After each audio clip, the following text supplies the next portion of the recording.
নমস্কার বন্ধুরা, আমি মৃন্ময় শ্যাম। আজকে হাজির একটি গল্প পাঠ নিয়ে। গল্পের নাম রাংড়িপোষি ও ছাংড়িপোষি। গল্প পাঠে মৃন্ময় শ্যাম। গল্পের লেখক মৃন্ময় শ্যাম।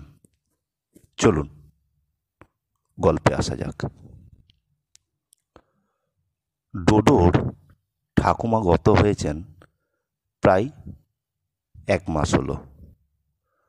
মৃত্যুর আগে ঠাকুমার বয়স হয়েছিল প্রায় 95। ডোডোকে সে বারবার বলতো, দাদু ভাই, আমি মারা যাবার পর আমার এই তক্তার নিচে যে ডায়েরিটি আছে সেই ডায়েরিটি পড়বি, তার আগে কিন্তু কোনোদিন পড়বি না। ডোডো ঠাকুমার সাথে হেঁয়ালি করত যে, ঠাকুমা, কি এমন লেখা আছে? কোনো গুপ্তধন, না রবি ঠাকুরের গুপ্তধনের মতো ছড়া? ডোডোর ঠাকুমা কিন্তু কোনো উত্তর দিত না। বলতো, দাদু ভাই, আমাকে তো আগে মরতে তো দে। ডোডো ঠাকুমার মারা যাবার প্রায় 1 মাস পর হঠাৎ মনে পড়ল, দেখি তো ঠাকুমা তো কথাটা বলতো, তক্তার নিচে কি এমন লেখা আছে সেই ডায়েরিতে। হঠাৎ মনে পড়াতেই সে ঠাকুমার বিছানার তুলে তার নিচ থেকে বের করল একটা পুরাতন কাগজের মোড়া, ওপরে লাল রঙের একটি ডায়েরি, জরাজীর্ণ অবস্থা। পাতার উপরের দিকে ছাপ ছাপ ধুলো ময়লা বসে আছে। আজ ডোডোর ছুটি। সে মাস্টার ডিগ্রির 1ম বর্ষের ছাত্র। বয়স 22 বছর। ডোডো এখন কলকাতা বিশ্ববিদ্যালয়ের ফিজিক্সের ওপর মাস্টার ডিগ্রি করছে। ডোডো চলল ওপরতলায় ডায়েরিটা হাতে নিয়ে। কি অমূল্য ধন আছে দেখতে হবে, বা কি লেখা আছে। আবেগ উৎসাহ ভরা। তখন সকাল 10:30 বাজে। ওপরতলায় এসে ডোডো নিজের ঘরে দরজা লাগিয়ে একদম বসে পড়ল ডায়েরির পাতা উল্টাতে উল্টাতে। প্রথমেই চোখ পড়ল তার দাদুর নাম। তাহলে কি আমার ঠাকুরদা এটা লিখে গেছে, ভাবল ডোডো। ঠাকুরদার নাম নন্দশঙ্কর সাম। তাহলে দাদু তো গত হয়েছে আজ থেকে প্রায় 30 বছর আগে। না না, 35 বছর। তাহলে আমার ঠাকুমা এই 35 বছর এই ডায়েরি আগলে রেখেছিল শুধু আমার জন্য। আমার তো তখন জন্মই হয়নি, ভাবতে লাগলো ডোডো। ডায়েরির প্রথম পাতাতেই লেখা রাংড়িপোষি ও ছাংড়িপোষি। নাম দুটো ডোডোর অপরিচিত। খটকা লাগলো। কি ব্যাপার? নিচে দাদুর সই করা।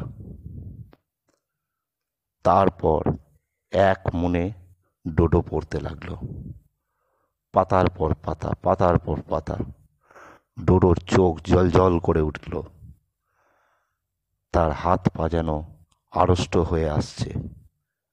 অবশেষে ডোডো শিথিল হলো তার মায়ের ডাকে। কই রে, আয়, এবার তো দুপুর গড়িয়ে গেল, স্নান করে খাওয়া দাওয়া কর। মা, আর 10 মিনিট, আমি আসছি। ডোডোর মাও আবার নিচের তলায় চলে গেল। ডায়েরির শেষ পাতায় এসে ডোডোর চোখ ঝলমল হয়ে উঠল। এক আবেগ, এক রোমাঞ্চে ভরা।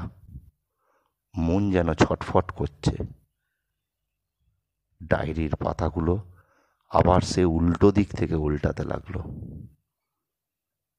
ডোডো ডায়েরিটা সম্পূর্ণ পড়ে ফেলেছে।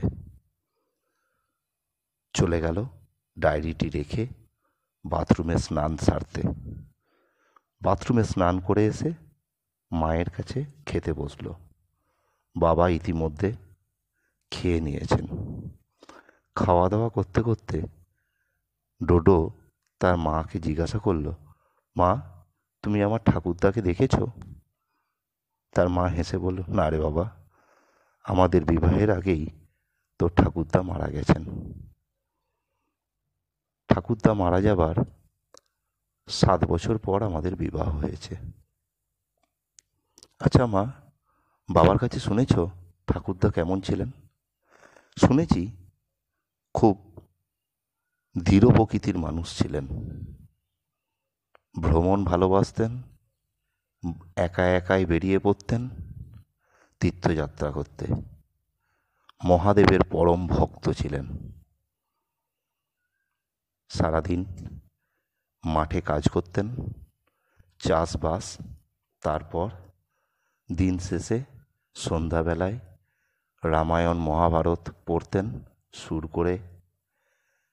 প্রতিদিন সকালে মহাদেবের পূজা করতেন, মন্দিরে জল দিতেন। কেন রে বা, তোর হঠাৎ ঠাকুরদাকে নিয়ে প্রশ্ন? না, আসলে আমি তো কোনোদিন দেখিনি। ঠাকুরদার হাতের লেখার একটা ডায়েরি পড়লাম আজ। কি আছে সেই ডায়েরিতে? ও, তোর ঠাকুমা যেটা বলতো সেই ডায়েরিটা? হ্যাঁ গো মা, সেইটাই। ডায়েরিতে এক অমূল্য সম্পদ লেখা আছে, যেটা চোখে দেখার জন্য এক বিশাল ভাগ্যের দরকার। কি আছে বল বল। না মা, এখন থাক, মন ভালো নেই, পরে বলবো। ঠাকুরদা সত্যি অনেক ভাগ্য করে দেখা পেয়েছেন। ঠিক আছে, খেয়ে নে, আমারও অনেক কাজ আছে, বেলা গড়িয়ে গেছে। যা, একটু রেস্ট কর। তুই এবার ইউনিভার্সিটি কবে যাবি? পরশু থেকে ভাবছি ক্লাস শুরু হবে, পরশু দিন যাব। আজ কি বার? আজ তো শনিবার। তাহলে আগামী সোমবার থেকে ক্লাস শুরু হবে। সোমবার দিন আমি সকালবেলাই বেরিয়ে যাব। ঠিক আছে, যা তাহলে এখন 2 দিন বাড়িতে একটু রেস্ট কর। ডোডো খাওয়া দাওয়া শেষ করে ওপরতলায় তার নিজের ঘরে এসে ডায়েরিটা আবার চোখ বুলাতে লাগলো। ল্যাপটপ ওপেন করে ম্যাপ খুলল। ম্যাপের মাধ্যমে সে ভারতবর্ষের একদম উত্তরে উত্তরাখণ্ডের ম্যাপ দেখতে লাগলো। ডোডো কলেজ স্ট্রিটে একটি রুম ভাড়া নিয়ে থাকে। সেই রুমে 4 জন, ডোডো, তার বন্ধু শুভেন্দু, দীনেশ ও তাদের এক সিনিয়র দাদা বিশ্বনাথ দা। এই 4 জনে খুব ভালো বন্ধু, মাঝে মধ্যে ছোটোখাটো ভ্রমণেও বেরিয়ে পড়ে। 4 জনেই ফিজিক্সের স্টুডেন্ট। ডোডো সেই বিশ্বনাথ দাকে ফোন লাগালো। দাদা, একটা রোমাঞ্চকর ব্যাপার হয়েছে। আমার ঠাকুমার কাছে একটা ডায়েরি ছিল, যেটা দাদুর লেখা। সেই ডায়েরিতে একটা তথ্য পেয়েছি। তোমরা সব সোমবার আসছো তো? ডোডো বলল, দাদা, একটু সোমবার এসো, সোমবার দিনেই দেখা করতে চাই। মোবাইলের ও প্রান্ত থেকে কী কথা ভেসে এলো জানা নেই। তবে ডোডো তার মাকে চিৎকার করে বলল, মা, সোমবার দিন সকালে অগ্নিবীণা ধরে হাওড়া যাব। তার মা বলল, ঠিক আছে, তাই করিস। সোমবার সকাল 9:30। ডোডো তার রুমে পৌঁছানোর আগেই দেখে তার বিশ্বনাথদা, শুভেন্দু ও দীনেশ 3 জনে হাজির। ডোডো পৌঁছানোর পর তারা বলে উঠল, ব্যাপারটা কি বলতো? কিসের পুরনো ডায়েরির কথা বলছিস, দেখি একটু। ডোডো বলল, আগে একটু জল খায়, অত্যধিক গরম, বুঝতেই পারছ, এপ্রিল মাস। ডোডো জল খেলো, ব্যাগ থেকে ডায়েরি খুলে বের করে তাদের হাতে দিল। বলল, বিশুদা, তুমি পড়ো, আমরা সবাই শুনছি। বিশুদা বলল, না না, তোর ঠাকুরদার লেখা তুই পড়, আমরা তোর কাছ থেকে শুনব। তবে তার আগে একবার দে, হাতে নেড়ে চেড়ে দেখি। তিনজনেই ডায়েরিটা হাতে নেড়ে চেড়ে দেখতে লাগলো। সকলেরই চোখ ঝলমল করে উঠছে। তাহলে তো দাদু গত হয়েছেন আজ থেকে 35 বছর আগে? হ্যাঁ, বলল টোটো। তাহলে নিশ্চয়ই এই ডায়েরিটা তার থেকে আরও 5-7 বছর আগেকার, প্রশ্ন করল বিশ্বনাথদা। বিশুদা, ডায়েরির শেষ পাতায় গিয়ে দেখো, তারিখ ও সাল লেখা আছে।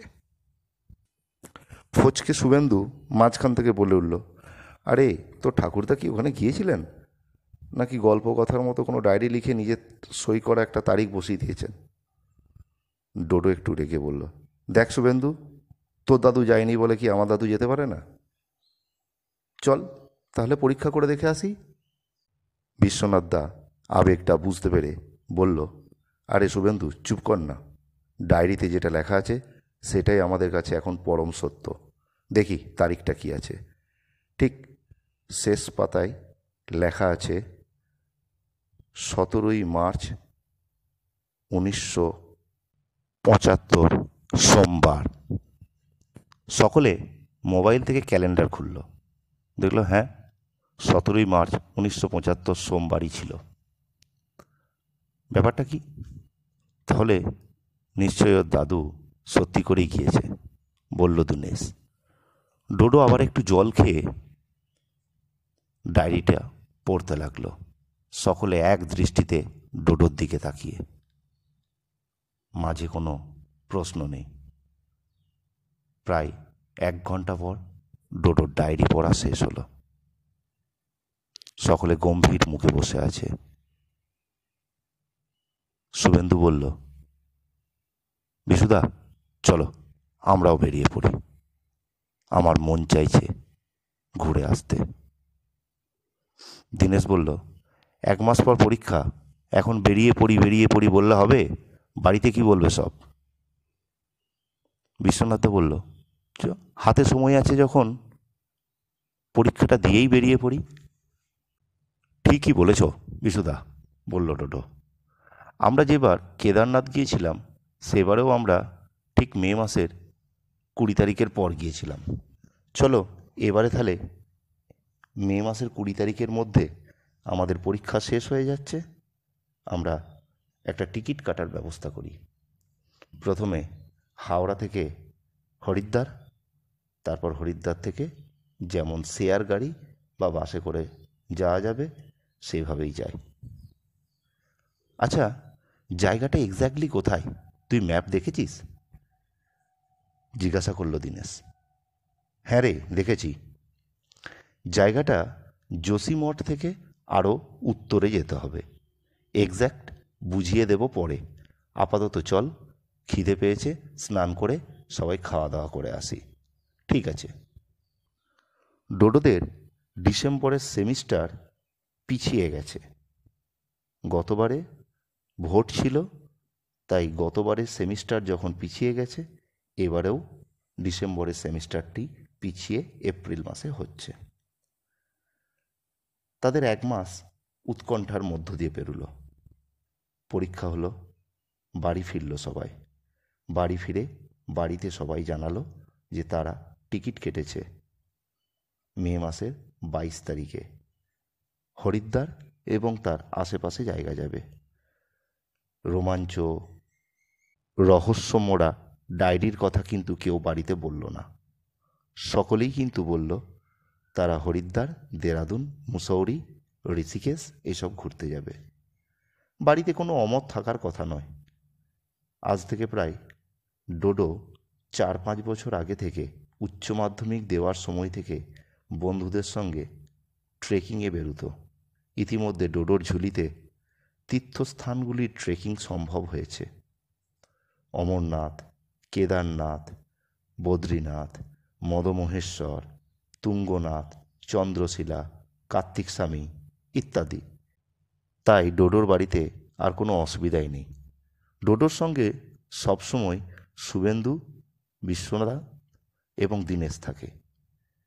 বিশুদা ডোডো একই কলেজে পড়তো, কিন্তু শুভেন্দু দীনেশ অন্য কলেজে পড়লেও টিউশনগুলো একই জায়গাতে ছিল। চারজনেই আবার কলকাতা বিশ্ববিদ্যালয়ে মাস্টার ডিগ্রিতে ভর্তি হয়েছে। বাড়ি ফিরে ডোডো সবার প্রথম বাবার কাছে গেল। বাবা, আমাদের সেমিস্টার পরীক্ষা শেষ হয়েছে, আমরা মে মাসের 22 তারিখে হরিদ্বার, দেরাদুন, মুসৌরি, ঋষিকেশ যাব। বাবার কোনো অমত নেই, সাবধানে যাবি, সাবধানে থাকবি, ট্রেনে দেখে শুনে ওঠানামা করবি। বাবার কথাতে ডোডো আশ্বস্ত হলো যে বাবা আমাকে ভরসা করে। কিছুক্ষণ বাবার কাছে দাঁড়িয়ে থাকার পর ডোডো বাবাকে একটা জিজ্ঞাসা করলো, আচ্ছা বাবা, দাদু কি খুব তীর্থস্থান যেতেন? হ্যাঁ রে, যেত। তো দাদু দ্বাদশ জ্যোতির্লিঙ্গের প্রত্যেকটি দর্শন করেছেন।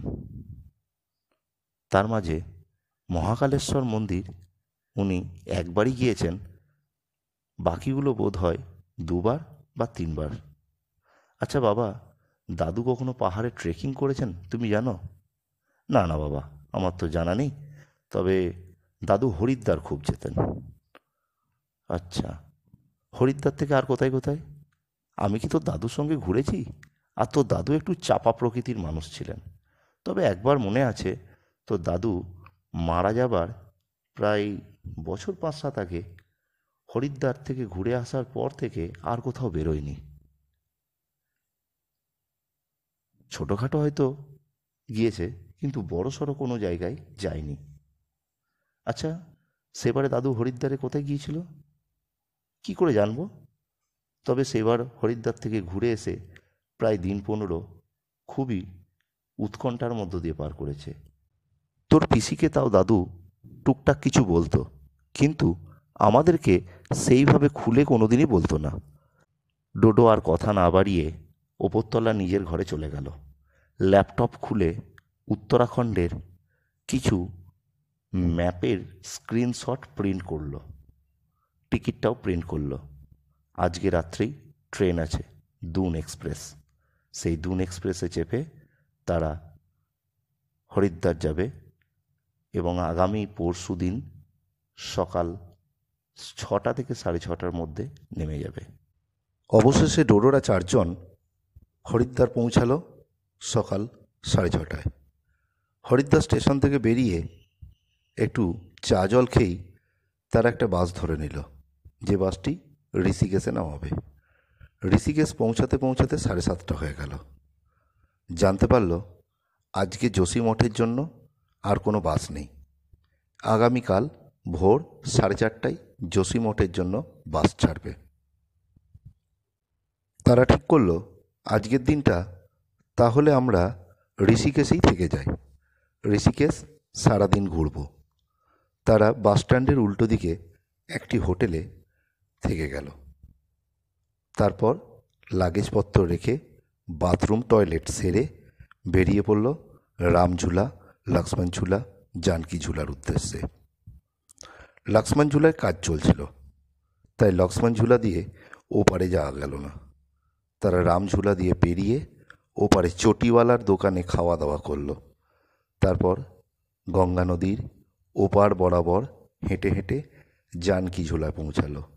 জানকী ঝুলা হয়ে আবার তারা নদী পার করে চলে এলো ঋষিকেশের বাস স্ট্যান্ডের উল্টো দিকের হোটেলে। তখন প্রায় 2:30 বাজছে। দুপুরের খাওয়া দাওয়া করলো, একটু রেস্ট নিল। বিকেল 5টা না বাজতে বাজতেই বিশ্বনাথদা বলল, চল হোটেল রুমে বসে দেখে কি করব, ত্রিবেণী ঘাটে যাই, গঙ্গা আরতি দেখে আসি। সকলেই বেরিয়ে পড়ল। একটি অটো ভাড়া করে ত্রিবেণী ঘাট পৌঁছালো। সেখানে গঙ্গা আরতি দেখল, গঙ্গার পাড়ে বসে বসে গল্প করল। বিশ্বনাথদা জিজ্ঞাসা করল, আচ্ছা ডোডো, ওই ডায়েরিটা তো অনেক পুরনো, তো দাদুর নিজের হাতের লেখা, তা এত বছর কেউ পড়েনি কেন? ডোডো বলল, এটি ঠাকুমার তক্তায় থাকতো, বিছানার নিচে। ঠাকুমা কাউকে দিতেন না, বলতেন এটা নাকি আমার জন্যই রেখেছিল। আচ্ছা, তুই জন্মানোর বহু আগে তো তোর দাদু মারা গেছেন। হ্যাঁ, দাদু নাকি ঠাকুমাকে বলে গিয়েছিল আমাদের নাতি হলে এই ডায়েরিটি নাতিকে দেবে। সেই জন্য ঠাকুমাও আগলে রেখেছিল। তারপর আমি হয়েছি।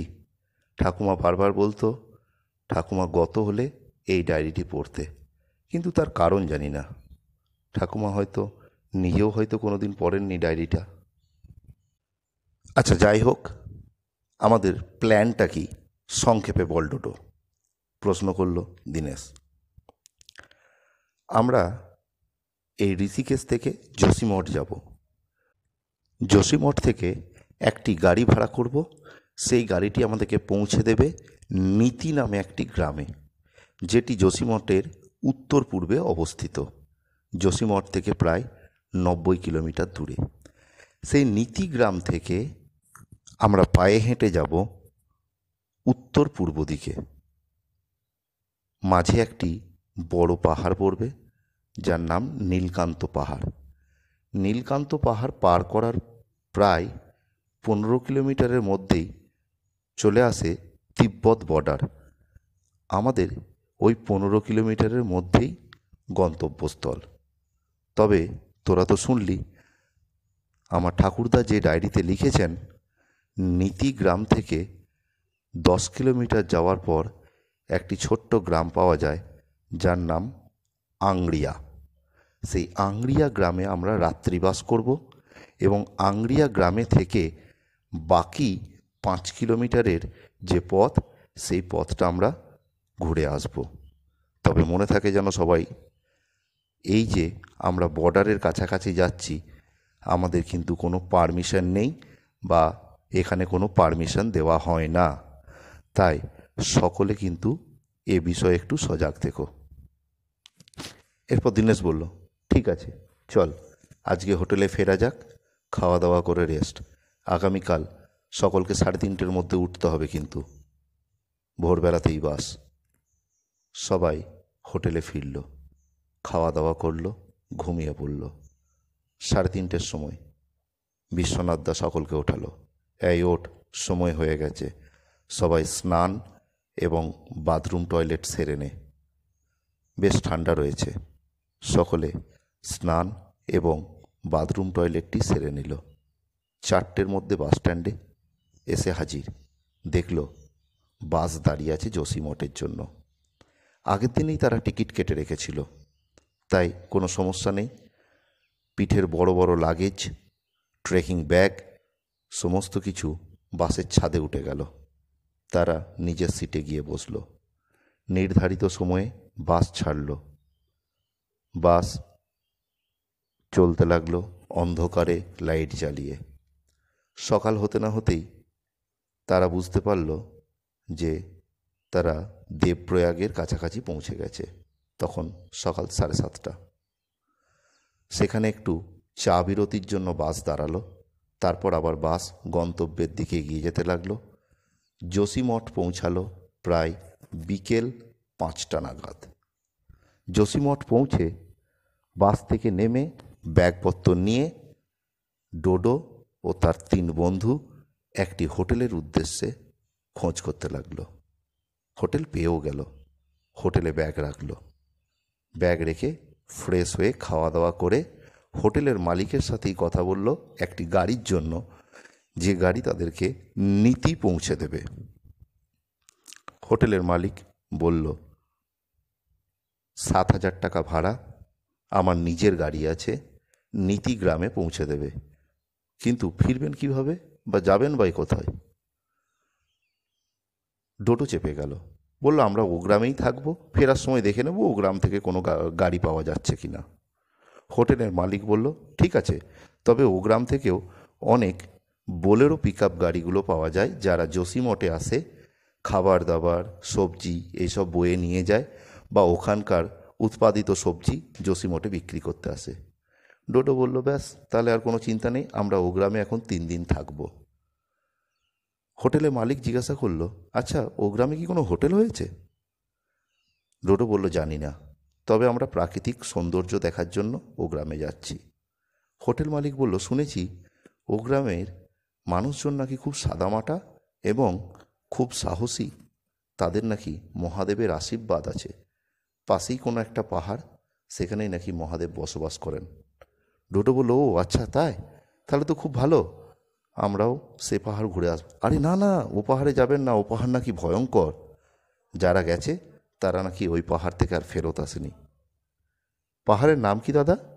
জিজ্ঞাসা করলো ডোডো। পাহাড়ের নাম বোধহয় নীল পাহাড়। এরপর আমরা আর কথা না বাড়িয়ে বেরিয়ে পড়লাম নরসিংহ মন্দির দেখতে। এটি যোশীমঠের এক আকর্ষণীয় মন্দির। বদ্রীনাথ মন্দির থেকে শীতকালে বদ্রীনাথ মন্দিরের চলবিগ্রহ এই নরসিংহ মন্দিরে এসে রাখা হয় এবং সেখানে পুজো করা হয়। নরসিংহ মন্দির দেখে আমাদের ফিরতে ফিরতে রাত্রি 9:30 হয়ে গেল। বেশ ঠান্ডা, সবাই দেখছি দোকানপাট বন্ধ করছে। আমরা হোটেলে এসে পৌঁছালাম, রাত্রের খাওয়া দাওয়া সেরে ঘুমিয়ে পড়লাম। ঠিক হয়েছে, পরের দিন সকাল 6:30 থেকে 7টার মধ্যে উঠব এবং 8টার মধ্যে আমরা গাড়ি নিয়ে বেরিয়ে পড়ব নীতি গ্রামের উদ্দেশ্যে। এই নীতি গ্রাম বা নীতি পাস বা নীতি ভ্যালি, নীতি উপত্যকা যাই বলা হোক না কেন, এটি যোশীমঠ থেকে 90 কিলোমিটার দূরে অবস্থিত। 1962 সালে চীন এবং ভারতের যুদ্ধের পর এই নীতি পাসকে সম্পূর্ণরূপে বন্ধ করে দেওয়া হয়েছিল। আমার ঠাকুরদার গল্প তারও পরে 1977 সালে। পরের দিনের জন্য মানসিকভাবে প্রস্তুত হয়ে আমরা 4জন ঘুমিয়ে পড়লাম। ঘুম ভাঙল তখন সকাল 6টা। ঘুম থেকে উঠেই সবাই প্রাতঃকর্ম সেরে হালকা একটু চা বিস্কিট খেয়ে গাড়িতে লাগেজ তুলে নিলাম। আমরা 4জন যাব, আর কেউ না। গাড়ি ছাড়তে ছাড়তে 8:10-15। এখান থেকে 90 কিলোমিটার দূরত্ব হলেও নীতি ভ্যালি বা নীতি উপত্যকা পৌঁছাতে আমাদের সময় লাগবে প্রায় 3.5 থেকে 4 ঘন্টার মতো। ড্রাইভার বলল, রাস্তার অবস্থা খুব একটা ভালো না, রাস্তায় খানাখন্দ ভর্তি এবং আঁকাবাঁকা, তাই সময় একটু লাগবেই। আমাদের কোনো তাড়া নেই। আমরা গাড়িতে চেপে বসলাম, গাড়ি ছাড়ল। যোশীমঠ শহর থেকে ছাড়িয়ে পাহাড়ের বাঁকে বাঁকে যখন গাড়ি চলতে লাগলো, ধুধু প্রান্তর পাহাড়। হরিদ্বার থেকে ঋষিকেশ, দেবপ্রয়াগ, রুদ্রপ্রয়াগ হয়ে যোশীমঠ যখন পৌঁছানো হয় তখন 5টা প্রয়াগই দেখতে পাওয়া যায়। সেই 5টা প্রয়াগের উত্তর দিক থেকে শুরু করলে প্রথম প্রয়াগটির নাম হচ্ছে বিষ্ণুপ্রয়াগ, যেটি যোশীমঠে অবস্থিত। এই বিষ্ণুপ্রয়াগ হল ধৌলিগঙ্গা ও বিষ্ণুগঙ্গা নদীর মিলনস্থল। এই ধৌলিগঙ্গা নদী নীতি পাসের উত্তরে অবস্থিত এক হিমবাহ থেকে উৎপন্ন হয়েছে। আমরা এই ধৌলিগঙ্গা নদীর পাশে রাস্তা ধরে এগিয়ে যেতে লাগলাম নীতি গ্রামের উদ্দেশ্যে। যোশীমঠ ছাড়ার পর যে রাস্তা দিয়ে আমরা এগিয়ে চলেছি সেই এলাকাগুলি সম্পূর্ণ নন্দাদেবী ন্যাশনাল পার্কের মধ্যবর্তী অংশ। পথে যেতে যেতে তপোবন পার করে রাইনিতে আমরা একটা উষ্ণ প্রস্রবণ দেখতে পেলাম। না দাঁড়িয়ে আমরা আমাদের গন্তব্যের দিকে এগোতে লাগলাম। একদম আমরা পৌঁছে গেলাম মালারি বলে একটি গ্রামে, যেখানে মা হীরামণি মন্দির আছে। সেই মালারি গ্রামে মা হীরামণি মন্দিরে আমরা একটু দাঁড়ালাম, একটু বিশ্রাম করলাম, সেখানে একটু চা এবং সকালের ব্রেকফাস্ট করলাম। এই হীরামণি মন্দির থেকে নীতি পাস আর বেশি দূরত্ব নেই, বলল 1 ঘন্টার মতো লাগবে। সেই 1 ঘন্টা বা 25 কিলোমিটারের মতো রাস্তা বাকি আছে। পথে গামশালি পার করে এক মহাদেব মন্দির আছে। আমরা ঠিক করলাম গামশালি পার করে সেই মহাদেব মন্দিরে গিয়ে একেবারে দাঁড়াবো। এই মন্দিরের বর্ণনা আমি আমার ঠাকুরদার ডায়েরিতে পেয়েছি। সেখানে লেখা আছে একটি গুহা মন্দির, তিমারসান মহাদেবের মন্দির। গামশালি ও নীতির মধ্যবর্তী একটি অঞ্চলে অবস্থিত। প্রায় 1 ঘন্টা 10-15 মিনিট যাওয়ার পর আমরা গামশালি পার করে সেই মন্দিরের সামনে এসে পৌঁছালাম। একটি গুহা মন্দির, গুহার ভেতর অন্ধকার। সেই মন্দিরে মহাদেব আছেন, মহাদেব প্রকট হয়েছেন। ঠাকুরদার ডায়েরিতে লেখা, ঠাকুরদা সেই মন্দিরে বসে মহামৃত্যুঞ্জয় মন্ত্র পাঠ করেছিলেন। আমিও বসলাম, মহামৃত্যুঞ্জয় পাঠ করে তারপর প্রণাম করে মন্দির থেকে বেরিয়ে আর 5-7 কিলোমিটার দূরত্বে অবস্থিত নীতি পৌঁছানোর জন্য আমরা আবার রওনা দিলাম। অবশেষে দুপুর 12:30টার সময় আমরা নীতি পৌঁছালাম।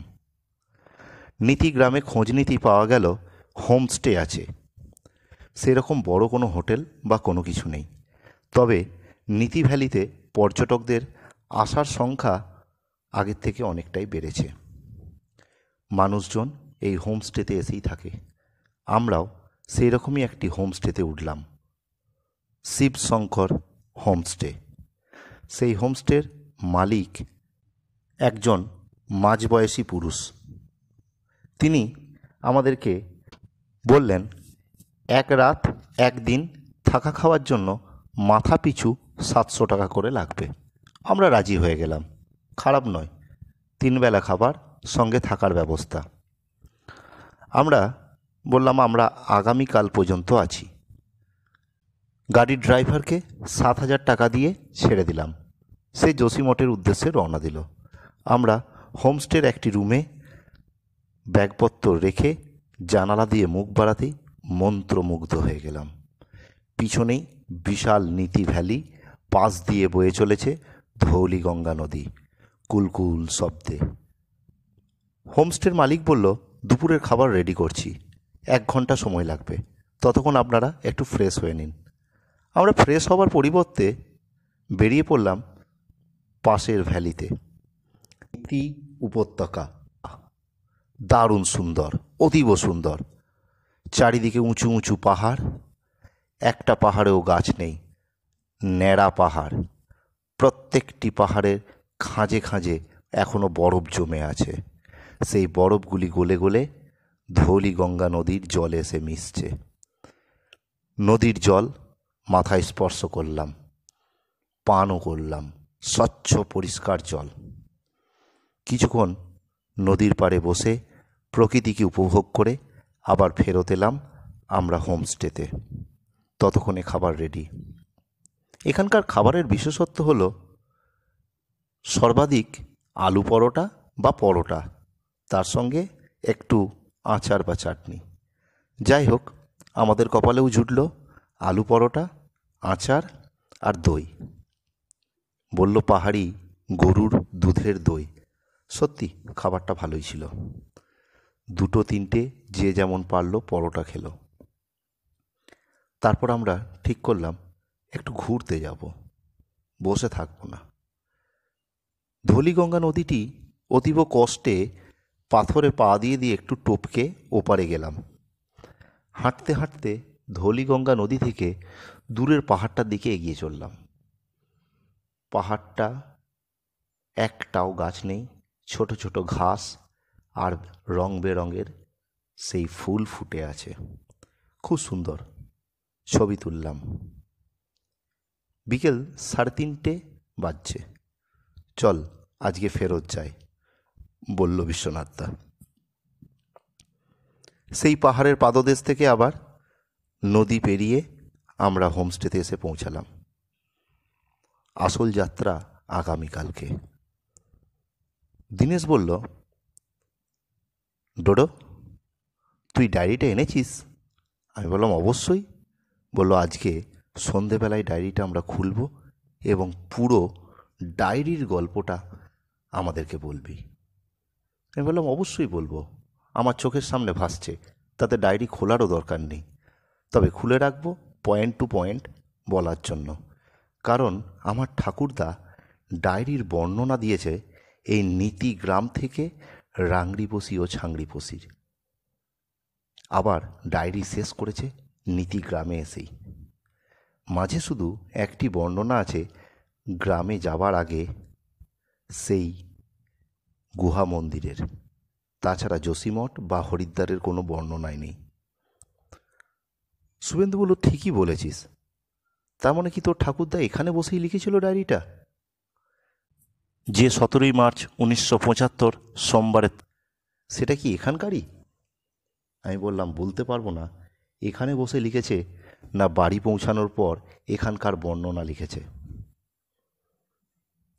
তো ঠাকুমা কিছু জানতো? জিজ্ঞাসা করল বিশুদা। এই বিশ্বনাথ দাকে মাঝে মধ্যে আমরা তার ছোট নাম বিশুদা বলেও ডাকি।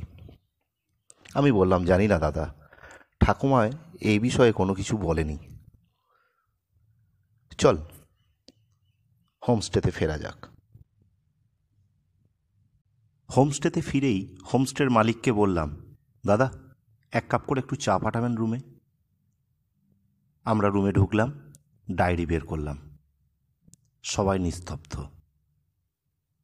ডায়েরি খুললাম। সবার প্রথম দাদু ডায়েরির ওপরেই লিখে রেখেছে রাংরিপোষি ও ছাংরিপোষি। তার নিচে লেখা উমা মহেশ্বরায় নমঃ। পাতা উল্টানোর পর রাংরিপোষি থেকে আংরিয়া গ্রামে যাওয়ার বর্ণনা। পায়ে হেঁটে 7 ঘন্টার মতো লেগেছে। উঁচু পাহাড়টি টপকে ওপারে যেতে হবে। আংরিয়া গ্রামের পাশেই নীলকান্ত পাহাড়। আমাদের উদ্দেশ্য সেই নীলকান্ত পাহাড়ের পাদদেশে অবস্থিত আংরিয়া গ্রামে পৌঁছানো। নীতি থেকে দূরত্ব 10 কিলোমিটারের মতো। আমার দাদু ডায়েরির প্রথম পাতাতেই নাম রেখেছে মাধব নামে এক ব্যক্তির, যে রংপা, একজন চাষি। তিনি দাদুর সঙ্গে হরিদ্বারে পরিচয় করেন একটা কাজে এসে। দাদু সেই মাধবের সঙ্গে চিঠি মারফত যোগাযোগ করে তাদের গ্রাম যাবার জন্য জানিয়েছিল। সেই রংপা তাকে যোশীমঠ আসতে বলে এবং যোশীমঠ থেকে পায়ে হেঁটে নীতি গ্রাম হয়ে আঙ্গারিয়া পৌঁছানোর কথা বলেছিল। যতদূর সম্ভব ডায়েরিতে লেখা না থাকলেও আমার অনুমান দাদু ওই মাধব নামক ব্যক্তির সঙ্গে যোশীমঠ থেকে আংরিয়া গ্রাম পর্যন্ত পায়ে হেঁটে গিয়েছিল। তখনকার দিনে মনে হয় না যেন এখানে কোনো রাস্তা ছিল। যাই হোক, দাদুর ডায়েরিটি শুরু এই নীতি গ্রাম থেকে। নীতি গ্রামে রাত্রে বাস করেছিল। মাধবের সঙ্গে পরের দিন সকালে আংরিয়া গ্রাম পৌঁছেছিল। আংরিয়া গ্রামের পাশেই নীলকান্ত পাহাড়। সেই নীলকান্ত পাহাড়ের ওপারে এক বড় সরোবর আছে। সেখানে নাকি বাবা মহাদেব স্নান করতে আসেন দেবী উমাকে নিয়ে। অর্থাৎ মহাদেব ও দেবী উমা দুজনেই ওখানে আসেন প্রতি পূর্ণিমায় স্নান করতে। দাদুর উদ্দেশ্য মহাদেব ও দেবী উমার সাক্ষাৎ দর্শন পাওয়া। সেই উদ্দেশ্যেই দাদু তখনকার দিনে সুদূর পশ্চিমবঙ্গ থেকে পাড়ি দিয়েছিল এই নীতি ভ্যালির উদ্দেশ্যে। যাই হোক, ডায়েরির লেখা অনুযায়ী মাধবের সঙ্গে পরের দিন আংরিয়া গ্রাম পৌঁছায়। আংরিয়া গ্রামে পৌঁছে আর এক ইতিহাস সম্পর্কে জানতে পারে। ওই নীলকান্ত পাহাড় টপকে পূর্ণিমার দিনে যারা ওই সরোবরের কাছে পৌঁছায় তারা নাকি আজ পর্যন্ত ফেরত আসেনি। ওই গ্রামে নাকি এক ইতিহাস প্রচলিত আছে। গ্রামের এক অর্থলোলুপ লোক যে নীলকান্ত পাহাড়ের ওপারে সরোবরে পৌঁছে ওখানের রাংরিপোষি ও ছাংরিপোষি হত্যার জন্য গিয়েছিল। রাংরিপোষি হল সাদা বাঘ। সেই বাঘের ছাল মহাদেব পরিহিত করেন। বাঘের ওপরে ডোরাকাটা দাগের ছাল উঠে যাওয়ার পর সেই বাঘগুলো ওই অঞ্চলে থাকে।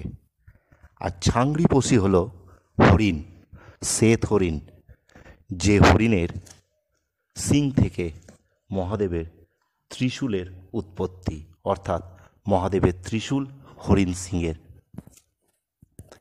এই কথিত অনুযায়ী বাঘের ছাল তুলে নেবার পর যে বাঘগুলি থাকে সেই বাঘগুলি পুরো শ্বেত শুভ্র বাঘ হয়ে ঘুরে বেড়ায় ওখানে মহাদেবের আশীর্বাদে। আর ছাংড়িপোষী সিং থেকে মহাদেবের ত্রিশূল তৈরি হওয়ার পর সেই হরিণগুলো মহাদেবের আশীর্বাদে ওখানে ঘুরে বেড়ায়। কথিত আছে সেই বাঘ বা সেই হরিণ যদি কেউ ধরে আনতে পারে তার পৃথিবীতে বহু মূল্য। রাংড়িপোষী ও ছাংড়িপোষীরা নীলকান্ত পাহাড়ের গুহার ভেতরে থাকে। গুহা কোথায় কেউ দেখতে পায় না, বরফে ঢাকা পড়ে থাকে, মাঝে শুধু সরোবর। সেই সরোবরের পাড়ে তারা রাত্রিবেলায় পূর্ণিমার সময় ঘুরে বেড়ায়। একমাত্র পূর্ণিমার দিনেই মহাদেব দেবী উমাকে নিয়ে ওই সরোবরে আসেন এবং তখনই রাংড়িপোষী ও ছাংড়িপোষীদের দেখতে পাওয়া যায়। কথিত আছে মহাদেব যেদিন আসেন তার একদিন আগে রাংড়িপোষী ও ছাংড়িপোষীরা গুহা থেকে বেরিয়ে এসে সেই জল পান করে শুদ্ধতার বিরাজ করে। অর্থাৎ সেই জল পান করার পর যদি তাদের কিছু না হয় তাহলে মহাদেব ও দেবী উমা এসে সেই জলে স্নান করে। আংড়িয়া গ্রামের অর্থলোলুপ লোক একজন সেই রাংড়িপোষী ও ছাংড়িপোষীকে ধরার জন্য এক পূর্ণিমার আগে পৌঁছেছিল, আজ থেকে প্রায় 100 বছর আগে, অর্থাৎ 1920-25 সাল নাগাদ এই ঘটনা ঘটেছিল। তারা নাকি ফেরত আসেনি, 6 জন গিয়েছিল। ডায়েরিতে আপাতত এইটুকুই বর্ণনা। দাদু ও মাধব পৌঁছেছে আংড়িয়া গ্রামে। মাধব জাতিতে রংপা। রাত্রে দাদু মাধবের বাড়িতে ছিল। পরের দিন সকালে উঠেই তারা নীলকান্ত পাহাড় যায়, কিন্তু নীলকান্ত পাহাড়ের চূড়ায় ওঠার পর সরোবরের দিকে এগিয়ে যেতে পারেনি। যেন এক চুম্বকীয় টান তাদেরকে পিছনে বারবার ফেলে দিচ্ছে। বায়ুপ্রবাহ, শ্বাসকষ্ট, সঙ্গে এক দৃঢ় চিন্তা মস্তিষ্কের ভেতর ঘুরতে শুরু করেছিল যে তারা ফিরতে পারবে তো। আংড়িয়া গ্রাম থেকে 7 ঘন্টার যুদ্ধ করেও তারা নীলকান্ত পাহাড়ের ওপরের দিক থেকে সরোবরের দিকে এগিয়ে যেতে পারেনি। অবশেষে মাধব ও দাদু ব্যর্থ হয়ে ফিরেছিল আবার আংড়িয়া গ্রামে। পরের দিন ভেবেছিল আরেকবার চেষ্টা করবে, কিন্তু তারা আর চেষ্টা করেনি। মেনে নিয়েছিল ঐশ্বরিক শক্তি ওখানে কাজ করে। দাদুর ডায়েরিতে উল্লেখ আছে সেই রাংড়িপোষী ও ছাংড়িপোষীর দর্শন যারা পায় তারা পবিত্র থেকে পবিত্রতমতার দিকে এগিয়ে চলে তাদের জীবন। রাংড়িপোষী ও ছাংড়িপোষী মহাদেবের আশীর্বাদকৃত পোষ্য, তাই তাদের দর্শন, তাদের সাক্ষাৎ বা স্বয়ং মহাদেব বা উমার দর্শন পাওয়া এক অকল্পনীয় ব্যাপার।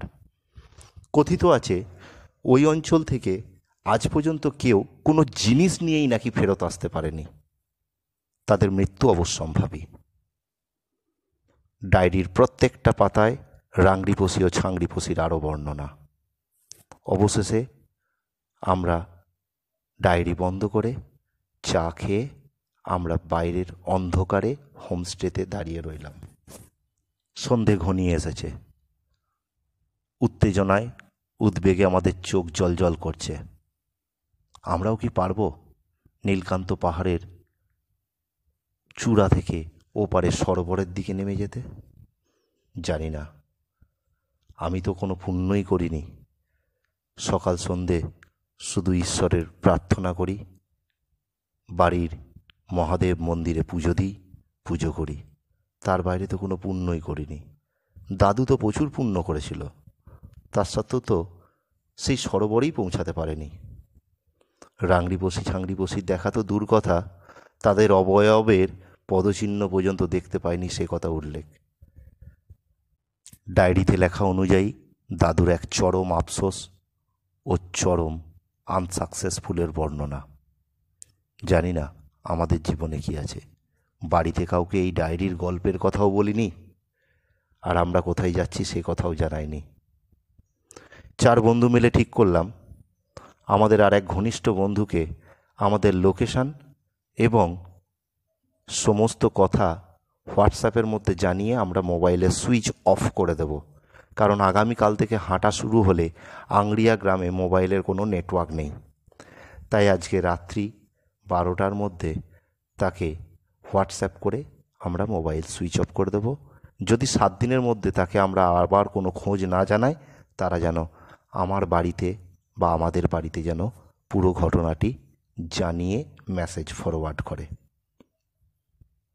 সে মতো অবস্থায় রাত্রির খাওয়া দাওয়া সেরে নিয়ে আমরা এক ঘনিষ্ঠ বন্ধুকে সেই মেসেজ করে মোবাইলগুলো সুইচ অফ করে সবাই ঘুমিয়ে পড়লাম। সকাল সকাল উঠলাম, প্রচণ্ড ঠান্ডা, কনকনে হাওয়া বইছে, ধলিগঙ্গা নদীর জল থেকে কুলকুল শব্দ আমাদের কানে ভেসে আসছে। সকালে একটু ব্রেকফাস্ট করে খাওয়া দাওয়া করে 8টা নাগাদ আমরা হাঁটা দিলাম নীলকান্ত পাহাড়ের পাদদেশে আংড়িয়া গ্রামের উদ্দেশ্যে। রাস্তায় যেতে যেতে কিছু মেষ পালকের সঙ্গে দেখা, তারা রাস্তা বলে দিল। এখানে ভতিয়াজ আর রংপা শ্রেণীর মানুষেরাই থাকে। এদের জীবন জীবিকা প্রধানত ভারত ও তিব্বতের কিছু ব্যবসা বাণিজ্যের পথ থাকলেই গাধা, খচ্চর, ঘোড়া এর পিঠে চাপিয়ে পার করে। তাছাড়া চাষ, অল্প স্বল্প সবজি উৎপাদন আর বিশেষ করে মেষ পালন।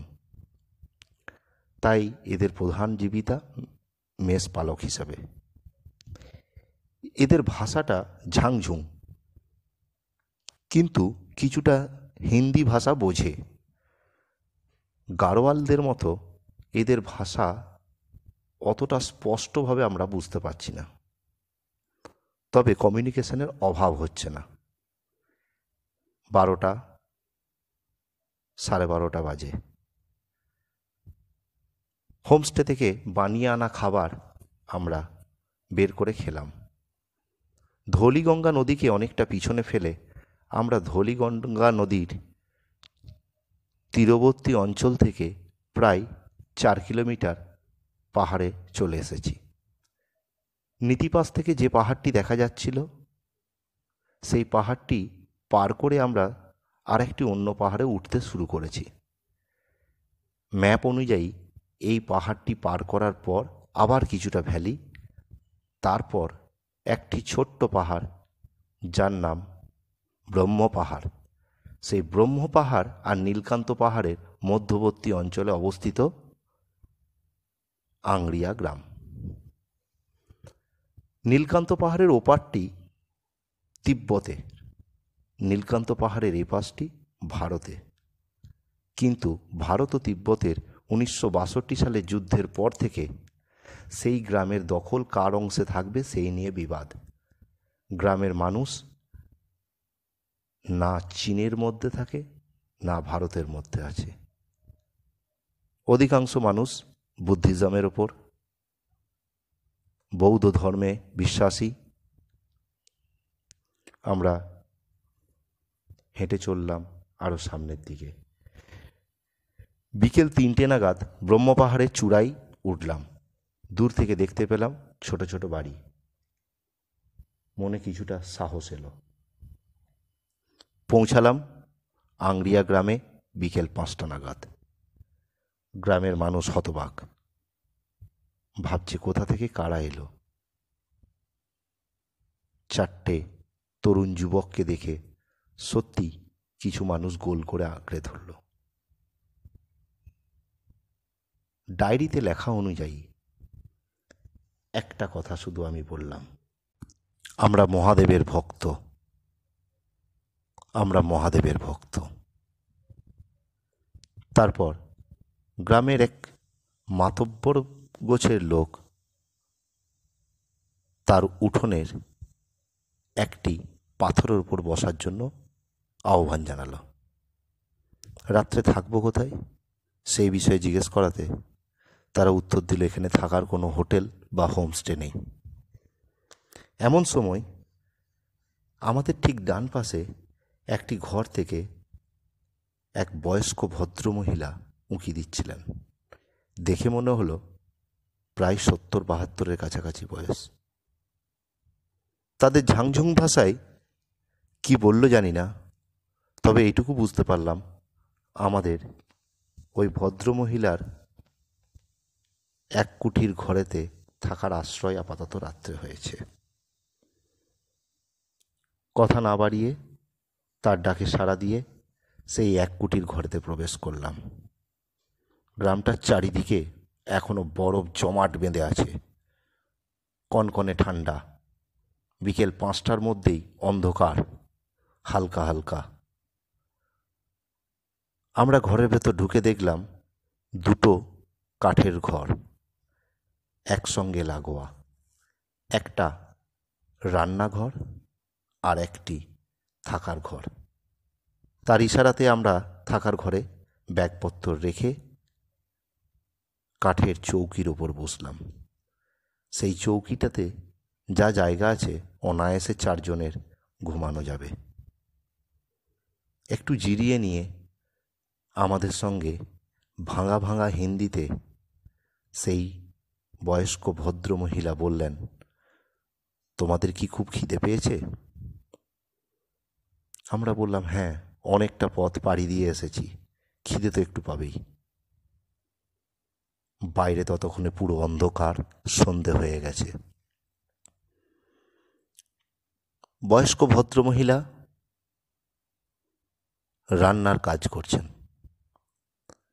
কাঠের ভেতরে ছোট্ট উনুনে চিমনি লাগানো আছে, ধোঁয়া সম্পূর্ণ বাইরে চলে যায়। হাতে করে ময়দার আটা মাখছেন। পাশে কিছু আলু ও ফুলকপি কাটা রয়েছে। আমি হিন্দিতে বললাম, আপনার সঙ্গে কি আমি একটু সহায়তা করতে পারি আমাদের সকলের খাবার তৈরিতে? ইশারায় বসতে বললেন। আমি আলু ফুলকপিটা ভাজার ব্যবস্থা করলাম। বয়স্ক ভদ্রমহিলা ততক্ষণে হাতে গড়া রুটি বানিয়ে ফেলেছেন। তারপর আমরা একসঙ্গে 4 জন খেতে বসলাম। রুটি আর আলু ফুলকপির ভাজা, সঙ্গে পাহাড়ি অঞ্চলের আচার, অত্যন্ত সুস্বাদু। পেট ভরে খেলাম। কেটলিতে গরম জল বসানোই আছে, সঙ্গে সেই গরম জল। বয়স্ক ভদ্রমহিলাকে জিজ্ঞাসা করলাম, আচ্ছা, আপনি আমাদের থাকতে দিলেন কেন, বা কেন ডাকলেন? ভদ্রমহিলা উত্তর দিলেন আমার দিকে তাকিয়ে, তোমার মুখটা অনেকটা ঠিক বাঙালি বাবুর মতো দেখতে, তাই মনে হলো। আমি বললাম, বাঙালি বাবু? হ্যাঁ, আজ থেকে সেই অনেক দিন আগেকার কথা। আমাদের গ্রামে এক বাঙালি বাবু এসেছিলেন, অত্যন্ত জ্ঞানী, মহাদেবের উপাসক। মহাদেব উমাদেবীর দর্শন পাওয়ার জন্য নীলকান্ত পাহাড়ের চূড়ায় উঠেছিল। কেউ কেউ বলে সেই সরোবরেও গিয়েছিল। তিনিই প্রথম মানুষ যিনি সরোবরে গিয়ে ফেরত এসেছেন। আমাদের গ্রামে উনি অনেক চাষবাস শিখিয়ে গেছেন, ধান চাষ, আলু চাষ। তাকে আমরা সবাই বাঙালি বাবু বলে জানি। গোটা গ্রামের লোক তাকে বাঙালি বাবু বলে জানে। আচ্ছা, সেই বাঙালি বাবুর নাম কি জানেন? নাম মনে নেই, তবে সাম বলতো। আমার বুকটা ধক ধক করে উঠল। তার মানে কি আমার দাদু? আমি সাহস করেই বলে উঠলাম, আমার ঠাকুরদা। ভদ্রমহিলা এক দৃষ্টে আমার দিকে তাকিয়ে বললেন, আমি ঠিক ভেবেছি, আমি ঠিক ধরেছি, এবং আমি ভেবেও ছিলাম তার বংশের কেউ না কেউ একদিন এই গ্রামে আসবেই। তোমার দাদুর জন্য আজকে গ্রামের মানুষ খেয়ে বেঁচে আছে। এই গ্রামের সঙ্গে 18 বছর তিব্বত ভারতের কোনো যোগাযোগ ছিল না যুদ্ধের সময়। তখন এই গ্রামের মানুষের কাছে চাষবাস পৌঁছে দিয়েছিল তোমার দাদু। ব্যাগে করে খাবারের কিছু গম আলু বয়ে এনেছিল, সেইগুলো চাষ করা শিখিয়ে গিয়েছিল। সেই পদ্ধতিতে আমরা এখন চাষ করে খাচ্ছি। তোমার দাদুর নাম এই গ্রামের সবাই জানে, তাকে শাম সাহেব বা শামবাবু বলে ডাকে। আমি বললাম, দয়া করে কাউকে এই বিষয়ে কিছু বলবেন না, আপনার কাছেই এই তথ্য গোপন থাক। ভদ্রমহিলা চুপ করে আমার দিকে তাকিয়ে রইলেন। আমি বললাম, তাহলে আপনি কে? তখন বললেন, আমার স্বামীর নাম মাধব। আমার সঙ্গে শুভেন্দু দীনেশও আঁতকে উঠল। সেই ডায়েরির মাধব ব্যক্তির স্ত্রী আপনি? তারপর আস্তে আস্তে ব্যাগ থেকে ডায়েরি বের করলাম। ডায়েরির পাতা উল্টাতে লাগলেন ভদ্রমহিলা। বললেন, এই ডায়েরি তোমার দাদু এখানে বসে লিখেছেন। আমি বাংলা ভাষা জানি না, কিন্তু আমার স্পষ্ট মনে আছে আমার স্বামী তাকে চা করে খাওয়াচ্ছিল। চা খেতে খেতে সন্ধ্যাবেলায় এই ডায়েরি লিখত প্রতিদিন। দাদুর ডায়েরিটা অল্প কয়েকটি পাতার মাধ্যমে লেখা আছে, বেশি বর্ণনা নেই। ডায়েরিতে হয়তো মেরে কেটে 70-75 পাতা হবে। অর্থাৎ তাহলে দাদু এখানে বসেই লিখেছে, এই বাড়িতে বসে। সৌভাগ্য আমার। আচ্ছা, আপনার কি মনে হয় আমার দাদু রাংড়িপোষি ও ছাংড়িপোষির দর্শন পেয়েছিল? ভদ্রমহিলা বলে উঠলেন, অবশ্যই পেয়েছিল, আলবাত পেয়েছিল। আমার স্বামী নীলকান্ত পাহাড়ের ওপরে উঠতে পারেনি, নিচে বসে অপেক্ষা করেছিল। তোমার দাদু মহাদেবের ভক্ত ছিলেন, তিনি ওপরে উঠে সরোবরের জল পান করেছেন, রাংড়িপোষি ছাংড়িপোষির দর্শন পেয়েছেন। নিশ্চয়ই কোনো মন্ত্র বল জানতেন। তাছাড়া ওখানে পৌঁছানোর পর আজ পর্যন্ত কেউ কোনোদিন ফেরত আসেনি। আপনাদেরকে কি কোনো কথা বলেছিল এ বিষয়ে? আমি জিজ্ঞাসা করলাম ভদ্রমহিলাকে। উনি ওখান থেকে ফেরত আসার পর প্রায় 3 দিন শুধু ডায়েরি লিখে গেছেন, কারোর সাথে কোনো কথা বলেননি। কিছু লিখত, কিছু পাতা ছিঁড়ে ফেলে দিত। সেই ছেঁড়া পাতাগুলো আমি আজও আটকে রেখেছি। আমি যত্ন সহকারে রেখে দিয়েছি, ভেবেছি একদিন কোনো বাঙালি যদি এখানে আসে, সে পড়ে এগুলো উদ্ধার করবে। আপনি রেখেছেন সে পাতা? হ্যাঁ, আমি রেখেছি। তারপর আস্তে আস্তে রান্নাঘর থেকে উঠে পাশের ঘরটিতে গিয়ে চৌকির নিচ থেকে একটা লোহার টিনের বাক্স বের করে জরাজীর্ণ প্রায় 100 পাতা আমার হাতে তুলে দিল। অবিশ্বাস্য, এ তো দাদুর হাতের লেখা। আমার ডায়েরির সঙ্গে হুবহুব মিলে যাচ্ছে। তার মানে দাদু ডায়েরিতে অনেক সত্য কথা লিখে যায়নি, গোপন করে গেছে। কিছু তো একটা ব্যাপার আছে। সেই 100 পাতাকে আমি নিলাম, সঙ্গে শুভেন্দু ও দীনেশ একসঙ্গে বসলাম।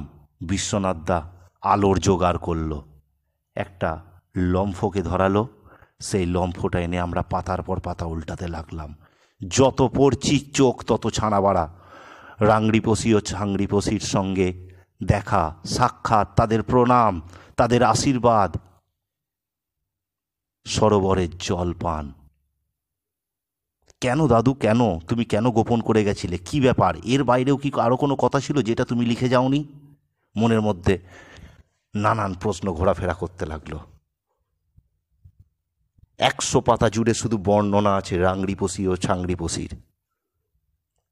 তাদের চোখ, তাদের পা, হাত, তাদের কথোপকথন, তাদের গল্প। তারা কি মনুষ্য সমাজের ভাষা বুঝতে পারে? মনের মধ্যে অনেক প্রশ্ন জাগলো। নাকি শুধু গল্প কথা? দাদু তো এখানে এসেছিল, এটার প্রমাণ তো রয়েছেই। ডায়েরিও লিখেছিল এখানে বসে। তাহলে নীলকান্ত পাহাড় টপকে যেতে পারলে এই 100 পাতার তথ্যর সঙ্গে মেলাতে পারবো। এবার আমরা একসঙ্গে ভালোভাবে বসলাম। খুঁটিয়ে 100 পাতাটা পড়তে হবে। ডায়েরির 70-75টা পাতা আমার চোখের সামনে ভেসে আছে। এই 100টি পাতা আমাকে আকৃষ্ট করছে। দাদুর লেখা অনুযায়ী পড়ি। তোমরা সকলে শোনো। মাধব আর আমি নীলকান্ত পাহাড় টপকাতে পারলাম না। পাহাড়ের নিচে আবার ফেরত এলাম। মাধবের বাড়িতেই থাকলাম। মাধবের স্ত্রীর হাতের রান্না খুব ভালো। ঠিক করলাম পরের দিন আবার যাব। আজ প্রচণ্ড তুষার ঝড় ছিল। পরের দিন সকালবেলায় উঠেই মাধবের স্ত্রী অনেকটা খাবার বেঁধে দিল। বারবার তার মনে সংকোচ, শ্যামবাবু নেহি যায়েঙ্গে তো আচ্ছা হোগা। তবুও মনের জোর নিয়ে আমি আর মাধব উঠলাম নীলকান্ত পাহাড়ের প্রথম খাঁজে। মাধব হাঁপিয়ে উঠেছে, বলছে আর পাচ্ছি না শ্যামবাবু, আপনি যান। পাহাড়ে 10 থেকে 12 ফুট মোটা বরফে আবৃত। উঠতে লাগলাম। আধা ঘন্টা ওঠার পরেই নীলকান্ত পাহাড়ের উঁচু পাদদেশে পৌঁছালাম। নীলকান্ত পাহাড় থেকে ওপাশে সরোবর দেখতে পেলাম। মনের আনন্দে বাঁধ ভেঙে যাচ্ছে। যেন মনে হচ্ছে দৌড়ে দৌড়ে নামি, কখনো মনে হচ্ছে গড়িয়ে গড়িয়ে নামি। দৌড়াতে শুরু করলাম সরোবরের উদ্দেশ্যে। 2-3 বার পড়ে গড়িয়ে যেতে লাগলাম। মনের বিভৎস আনন্দ এক রহস্য রোমাঞ্চে ভরা। উমা মহেশ্বরায় নমঃ। উমা মহেশ্বর যে সরোবরে স্নান করে সেই জলকে আমি চোখে স্পর্শ করাতে পারবো। দৌড়াতে লাগলাম সরোবরের উদ্দেশ্যে। হঠাৎ পায়ে যেন একটা কি জাপটে ধরল। হুমড়ি খেয়ে পড়লাম। মাথায় আঘাত লাগলো। সামনের শক্ত বরফের চাই। জ্ঞান হারিয়ে ফেললাম। যখন জ্ঞান ফিরল, চোখের সামনে জ্বলজ্বল করছে পূর্ণিমার চাঁদ।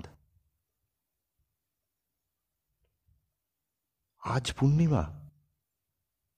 গতকাল তো দ্বাদশী ছিল। তাহলে কি আমি 2 দিন জ্ঞান হারিয়ে ফেলেছিলাম?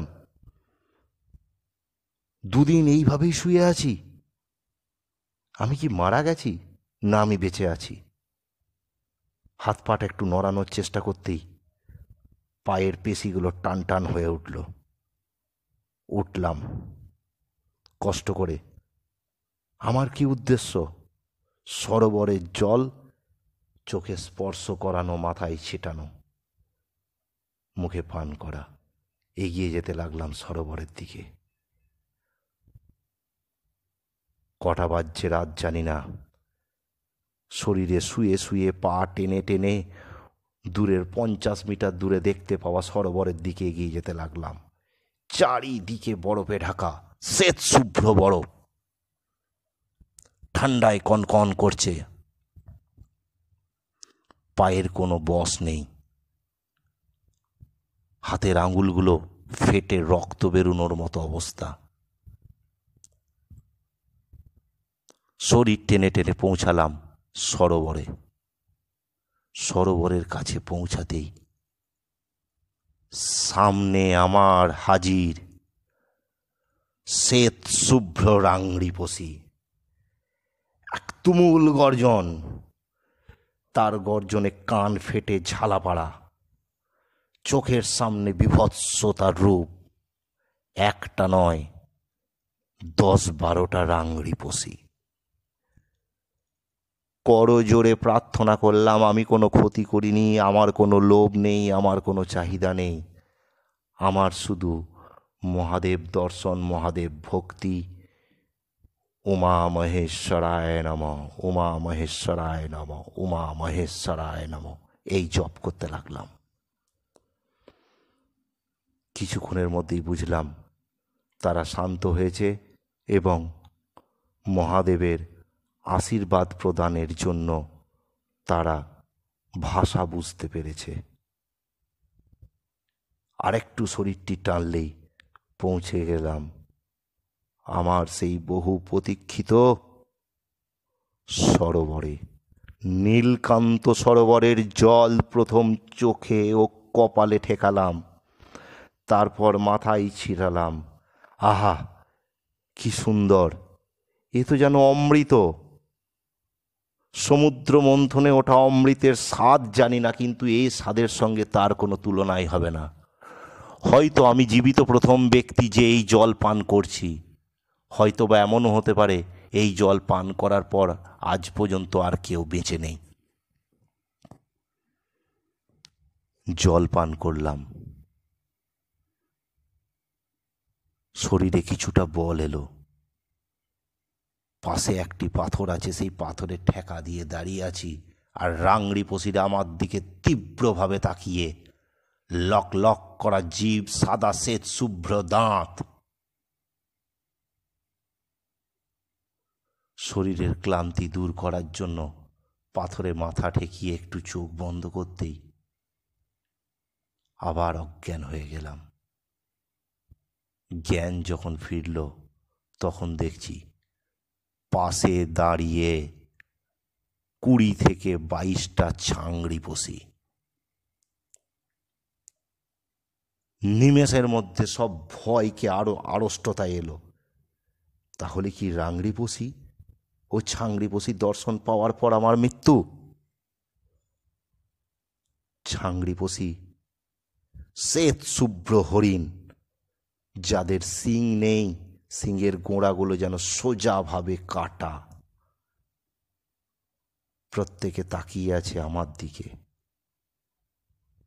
আবার জপ করলাম, উমা মহেশ্বরায় নম, উমা মহেশ্বরায় নম, উমা মহেশ্বরায় নম। তারপর আবার সরোবরের দিকে মুখটা ঘুরিয়ে মুখ দিয়ে ছাংড়ি পশির মতো জল পান করলাম। তাদের কাছে করজোরে প্রার্থনা করলাম, আমি কোনো ক্ষতি করতে আসিনি, আমার কোনো লোভ নেই। আমি জানি তোমাদের এক টুকরো চামড়ার সুগন্ধি বিশ্বের বাজারে কোটি কোটি দরে বিক্রি হয়। রাংড়ি পশির এক টুকরো চামড়া মিউজিয়ামে প্রদর্শিত হবে।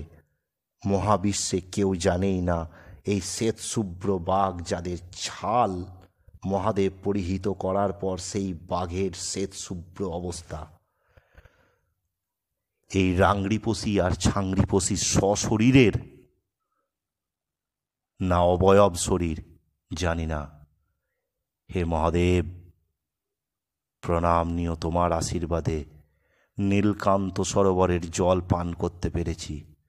তোমার আশীর্বাদে, তোমার আশীর্বাদ পুত পোষ্য রাংড়ি পশি ও ছাংড়ি পশির দর্শন পেয়েছি। এ দেহ, এ মন, এ শরীর সার্থক। শুধু একবার তোমার দৃষ্টি পাই, তোমার পায়ের ছাপ, তোমার পদযুগলের আশীর্বাদ পাই।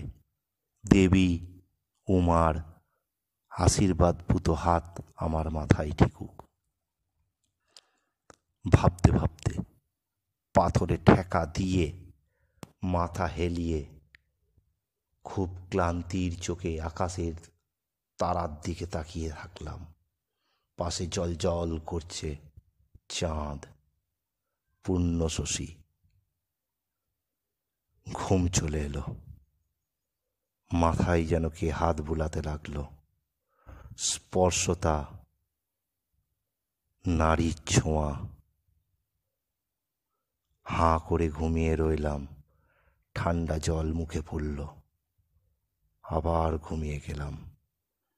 পায়ে ভীষণ ব্যথা, সেই যন্ত্রণার চোখে ঘুম ধরানো অবস্থায় গলা দিয়ে শেষ একটাই কথা বেরুলো, উমা মহেশ্বরায় নম। ঘুম যখন ভাঙল, চারিদিকে সূর্যের আভা, আলো, ছটফট করছে মনটা। কোথায় আমি? আজ কি বার? আজ কখন? রাত শেষে দিন হয়েছে। কালকে রাতে কি হয়েছিল? আস্তে আস্তে মনে পড়ল রাংড়ি পশি ও ছাংড়ি পশির দর্শন।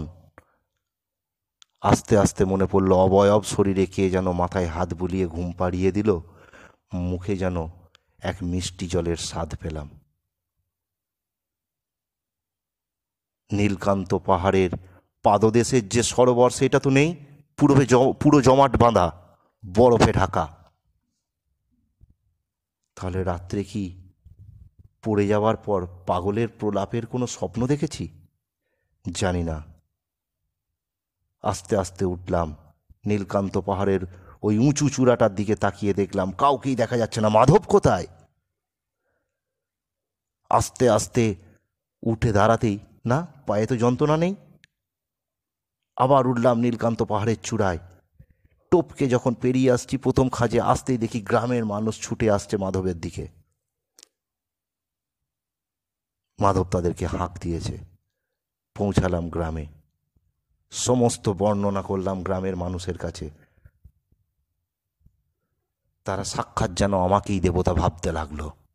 আমি বললাম, আরে না, কিছু না, আমি ঘুমিয়ে গিয়েছিলাম, এরকম স্বপ্ন দেখেছি। মাধবের বাড়ি ফিরলাম দুপুর বেলায়। জামা কাপড় খুলতে গিয়েই হতবাক। বাঁ হাতে বাহুর ওপরে বন্য পশুর আঙুলের খোঁচার দাগ। তাহলে কি রাংড়ি পশির আশীর্বাদ? হাত বোলাতে বোলাতে কোনো যন্ত্রণা অনুভব করলাম না। কাউকে কিছু বললাম না, গোপন করে গেলাম। মাধবের বাড়িতে আরও 7 দিন ছিলাম। তাদেরকে একটু চাষবাস সম্পর্কে জ্ঞান দিয়ে ফেললাম। তারা এখানে আলু চাষ করতে জানে না। কেজি 5 মতো আলু আমি পিঠে করে বয়ে এনেছিলাম, সঙ্গে কেজি 2 মতো গম ও কিছু ধান। সেই চাষ এদেরকে শেখালাম, আলু কিভাবে চাষ করতে হয়।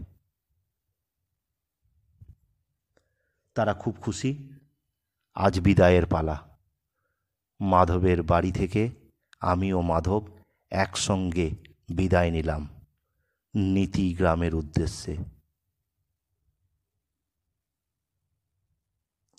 আজ 17ই মার্চ 1975 সোমবার। নীতিগ্রাম থেকে বেরিয়ে আমি যোশীমঠের উদ্দেশ্যে রওনা দিচ্ছি। বাড়ির জন্য মন ছটফট করছে। বাড়ি পৌঁছায়। ডোডোর চোখে জল, শুভেন্দুর চোখ ছানা বড়া। দীনেশ তো হাঁ করে তাকিয়ে আছে। বিশ্বনাথদার ভাবমূর্তি দেখে বোঝা গেল অবাক দৃষ্টিতে শুধু সেই গল্পের কথার মতো সত্য ঘটনাকে ভাবতে লাগলো। বয়স্ক ভদ্রমহিলা পাশে বসে ফুঁপিয়ে ফুঁপিয়ে কেঁদে উঠলেন। বললেন, দারুণ মানুষ, প্রচুর জ্ঞান, ঈশ্বর প্রদত্ত শক্তি, মানবিক দৃষ্টি। আমাদেরকে শুধু চাষই শিখিয়ে যাননি, কিছু মানবিকতাও শিখিয়ে গেছেন। আমি ওই 100টা পাতা একসঙ্গে ভালো করে ডায়েরির ভেতর ভরে আমার ব্যাগে ভরে রাখলাম। এক অমূল্য সম্পদ পেয়েছি। এই সম্পদের ভাগ কারুর সাথেই হবে না। আমিও যত্ন করে রেখে দেব। কিন্তু কেন দাদু তুমি এইগুলো ছিঁড়ে গিয়েছিলে? শুধু কি প্রকৃতিকে রক্ষা করার জন্য, নাকি অন্য কোনো? এর উত্তর আমি জানি না দাদু, কিন্তু তুমি যা করেছ সঠিক কাজ করেছ। বিশ্বের সঙ্গে নীলকান্ত পাহাড় বা নীলকান্ত সরোবরের সমস্ত ঘটনাকে দূরে রেখেছ। খুব ভালো কাজ করেছ। আমিও তোমাকে কথা দিচ্ছি, লিপি আকারে, লেখা আকারে তোমার ডায়েরি আমি সরাসরি কোথাও প্রকাশ করব না। তোমার ডায়েরি আমার কাছে সারা জীবন গোপনীয়ভাবে থাকবে। তোমার হাতের লেখা কোথাও আমি প্রকাশ করব না। যদি দরকার পড়ে আমি অন্যভাবে লিখব, অন্যভাবে বলবো। রাত তখন 9টা। আজ চতুর্দশী, আগামীকাল পূর্ণিমা। বিশ্বনাথদাকে বললাম, আমরা নীলকান্ত পাহাড়ের চূড়া অবধি যাব, যদি যেতে পারি, কিন্তু কোনোভাবেই নীলকান্ত পাহাড়ের সরোবরের দিকে যাব না দাদা, আমাকে ক্ষমা করো। সবাই তাতে রাজি। আমরা এমন কোনো পুণ্য অর্জন করিনি যে ঈশ্বরের দর্শন পাব। যিনি পেয়েছেন বা যারা পাবেন তারা অবশ্যই পুণ্য অর্জন করেছেন। পরের দিন সকাল সকাল ঘুম থেকে উঠেই আমরা নীলকান্ত পাহাড়ের উদ্দেশ্যে রওনা দিলাম। বয়স্ক ভদ্রমহিলা আমাদের জন্য কিছু খাবার বেঁধে দিলেন, শক্ত রুটি সঙ্গে আচার। নীলকান্ত পাহাড়ের প্রথম খাঁজে আমরা পৌঁছালাম সকাল 10টার মধ্যে। দ্বিতীয় খাঁজ থেকে তৃতীয় খাঁজে উঠতে গিয়ে দেখলাম আমাদের কম্পাস আর কাজ করছে না। অর্থাৎ এই নীলকান্ত পাহাড় এক বিশাল ম্যাগনেটিক ফিল্ডের মধ্যে আবৃত। আমরা আরও একটু ওপরে উঠলাম। সেখানে গিয়ে যেন কানগুলো বঁ বঁ করছে আর মাথাটা যেন ঝনঝন করছে। বিশ্বনাথদাকে জিজ্ঞাসা করলাম, উঠতে পারবে তো দাদা? চল একটু চেষ্টা করে দেখি। শুভেন্দু ও দীনেশ, আমরা পারছি না, আমরা এখানেই অপেক্ষা করছি। ওই তো উঁচু পাহাড়টা নাকি, আর 200 মিটার থেকে 300 মিটার? না না, এটা দেখে মনে হচ্ছে 200 মিটার থেকে 300 মিটার, এটা প্রায় 2 কিলোমিটার। তাই তোরা অপেক্ষা কর, আমরা যাই। আমি আর বিশ্বনাথদা ওঠার চেষ্টা করলাম। পাগুলো টান টান, কিছু যেন পিছন দিকে টানছে। পিঠের ব্যাগটা ঝেড়ে ফেললাম। এখানেই পড়ে থাক, খাবারের দরকার নেই, জলের দরকার নেই, বরফ চিবিয়ে খাবো। পাহাড়ের ওপরটাতে উঠি। আমার দাদু নীলকান্ত পাহাড় টপকে নীল সরোবরের জল খেয়ে এসেছে, নীলকান্ত সরোবরের জল পান করেছে, চোখে দিয়েছে। আমি অন্তত একটু ওপরে ওঠার চেষ্টা করি। আমি আর বিশ্বনাথদা কষ্টে হাঁপিয়ে আরও 1/2 কিলোমিটারের মতো উঠলাম। তারপর একবার বসলাম। আমাদের কাছে অ্যানালগ ঘড়ি ছিল, তা আর কাজ করছে না। দেখলাম 9:40 পর ঘড়ির কাঁটা এক বিন্দুও নড়েনি। মাথা সূর্য তখন মধ্যস্থলে গনগন করছে। আমি আর বিশ্বনাথদা আরও একটু ওঠার চেষ্টা করলাম। তৃতীয় খাঁজে পৌঁছালাম। এরপর আর একটুখানি দেখতে পাচ্ছি চূড়ার পাশেই এক বড় গহ্বরের মতো মনে হলো। সেদিকেই আগে হাঁটা দিলাম। গহ্বরের কাছে পৌঁছে দেখলাম এক গুহা, ভেতরে না জানি কি আছে। ঢোকার চেষ্টা করলাম না, হতে পারে রাংড়িপোষি ও ছাংড়িপোষিদের থাকার জায়গা। গুহার ঠিক পিছন দিকেই একটা বড় পাথর। পাথরের সামনের দিকে পৌঁছাতেই অবাক! স্বয়ং মহাদেব ও দেবী উমার ছবি। পাথরের খাঁজ কাটা কাটা, প্রত্যেকটা অঙ্গকে স্পষ্টভাবে বোঝা যাচ্ছে। পাথর শিলায় দেবী উমা ও মহাদেব। হাতের কাছে না আছে একটা বেলপাতা, না আছে একটা ফুল। হাতের কাছে না আছে কোনো সবুজ ঘাস।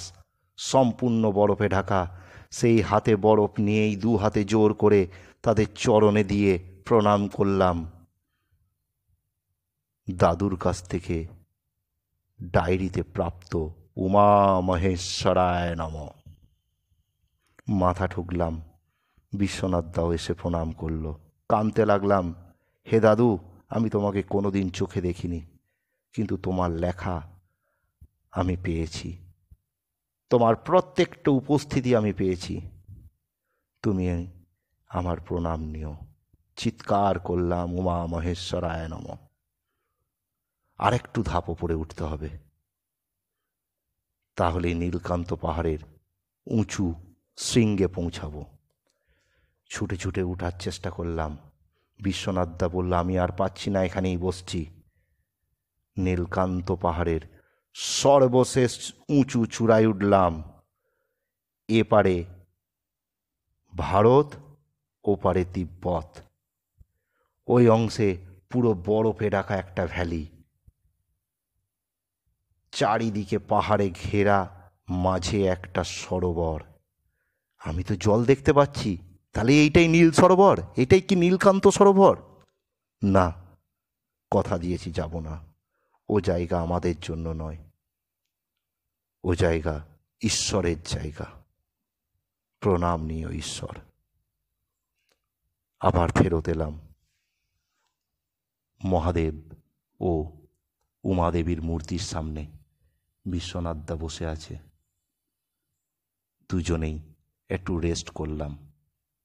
তারপর নিচের দিকে নামতে নামতে নামতে নামতে দীনেশ ও শুভেন্দুর সঙ্গে দেখা।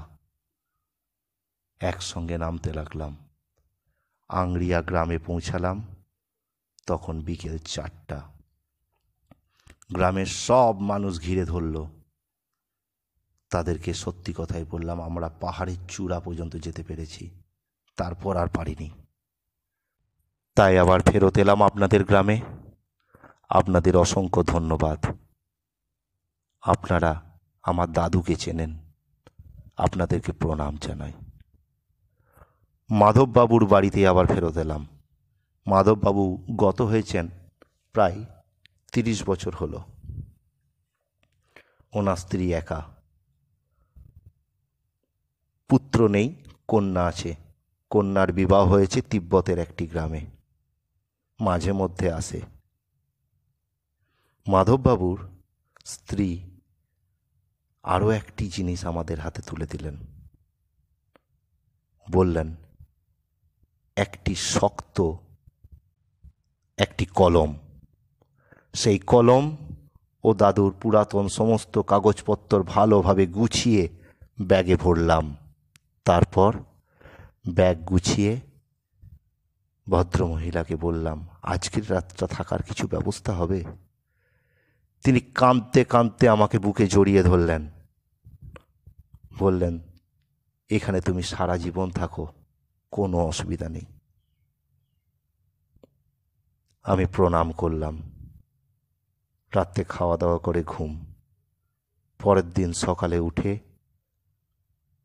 ভদ্রমহিলাকে প্রণাম করে গ্রামবাসীদেরকে বিদায় জানিয়ে হাঁটতে শুরু করলাম নীতি গ্রামের উদ্দেশ্যে।